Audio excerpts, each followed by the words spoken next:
अध्यक्ष महोदय इथून, नाहीतर अध्यक्ष महोदय उद्या हे काही बोलत जातील आणि इथे काय छत्रपती शिवाजी महाराजांबद्दल बोललेत अध्यक्ष महोदय, हे कोण लहान सहान व्यक्तीबद्दल नाही बोललेत आणि तरी पण यांचे हातवारे बघा, फोनवर बोलतायत.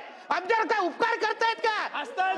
एवढं बोलायचं ना, जाऊन बोला ना त्या टिपे आणि औरंगाबादबद्दल जाऊन, आम्ही काय बोलणार?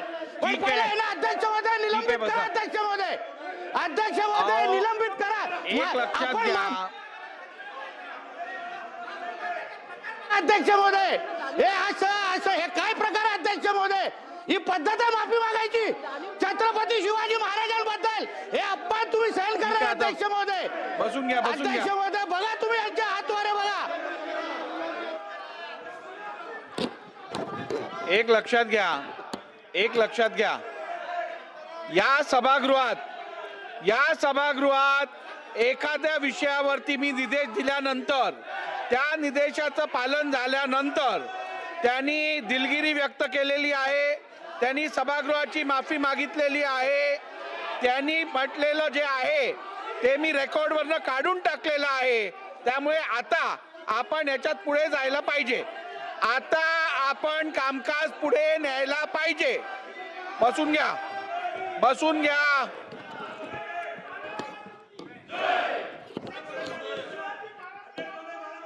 बोला. अध्यक्ष महोदय, हा महाराष्ट्राचा सर्वोच्च सभागृह आहे.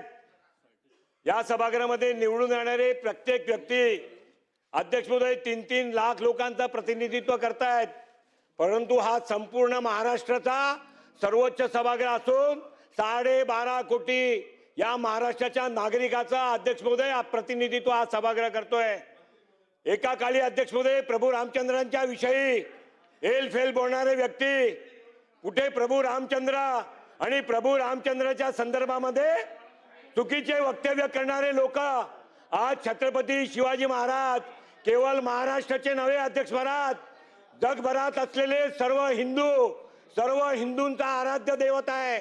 केवळ एका कम्युनिटीला, एका जातीचा, एका धर्माचा लोकांना, विशिष्ट लोकांना खुश करण्यासाठी जर जितेंद्र आव्हाड अध्यक्ष महोदय केवळ दिलगिरी व्यक्त करत असेल, ते दिलगिरी पुरती नाही आहे. हे संपूर्ण महाराष्ट्र नाही, जगभराचे सर्व हिंदूंचा आराध्य दैवताचा अपमान आहे. आणि म्हणून अध्यक्ष महोदय माझी मागणी आहे, अध्यक्ष महोदय माझी मागणी आहे अध्यक्ष महोदय, दिलगिरी शब्द हा चुकून जर तोंडातून निघाला त्यासाठी दिलगिरी व्यक्त केली जाते. जाणून बुजून या देशाच्या हिंदूंना चिथवण्याचा प्रयत्न जे करतायत अध्यक्ष महोदय, ऐका ना, हो ऐका ना, ऐका, अरे बाबा ऐका ना,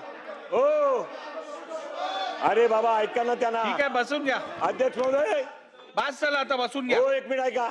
जाणून बुजून या देशाच्या, एक मिनिट ऐका. हो अरे बाबा हे नाही ना, असं नाही होत ना. अध्यक्ष महोदय या देशाच्या हिंदूंना जाणून बुजून चिथवण्याचा प्रयत्न करणारे हे ढोंगी सेक्युलरिस्ट, हे सुडो सेक्युलरिस्ट अध्यक्ष महोदय मताचा लांगुल चलान पणन करण्यासाठी जर हिंदू देवी देवतांचा आणि हिंदूची पदपातशाही स्थापित करणारा छत्रपती शिवाजी महाराजांचा अपमान करतायत, त्यांना निलंबन केला पाहिजे. मला एक गोष्ट सांगा आणि सागर साहेब, मला एक गोष्ट सांगा, एक मिनिट शांत बसा, एक मिनिट. त्यांच्याकडनं चुकीचं विधान झालं.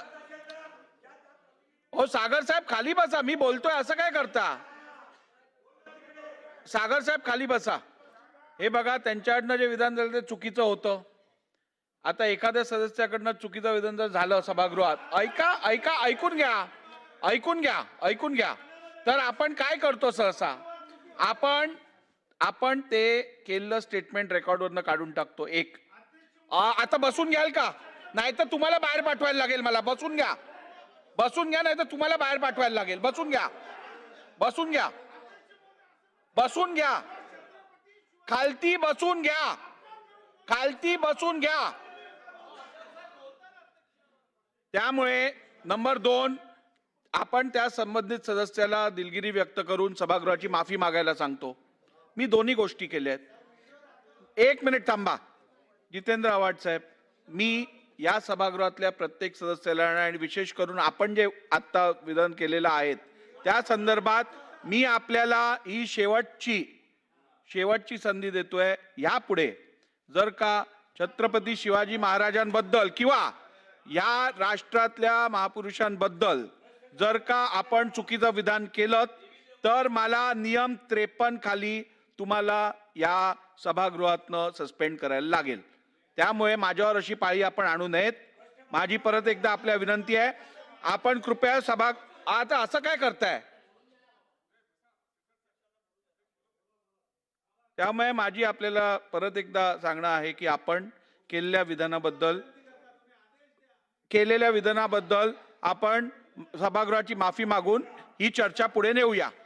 आव्हाड साहेब, हे आपल्या हितात आहे, आपण सभागृहाची माफी मागा. मी तुम्ही सांगितल्याप्रमाणे दिलगिरी व्यक्त केली. थांबा जरा. ज्यांच्या भावना दुखावल्या असतील त्यांची आपण सभागृहाची माफी मागा असे माझे स्पष्ट निर्देश आहेत. थांबा जरा.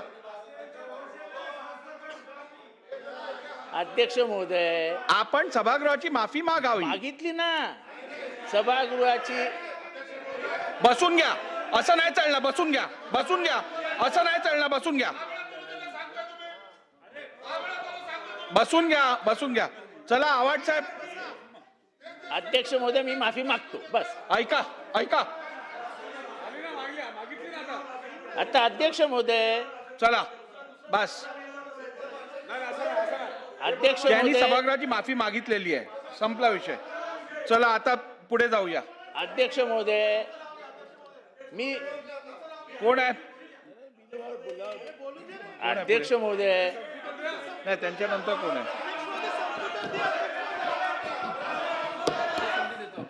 चला.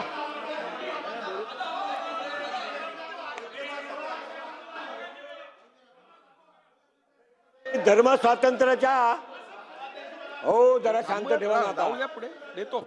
अध्यक्ष महोदय, आज माननीय मुख्यमंत्री महोदयांनी या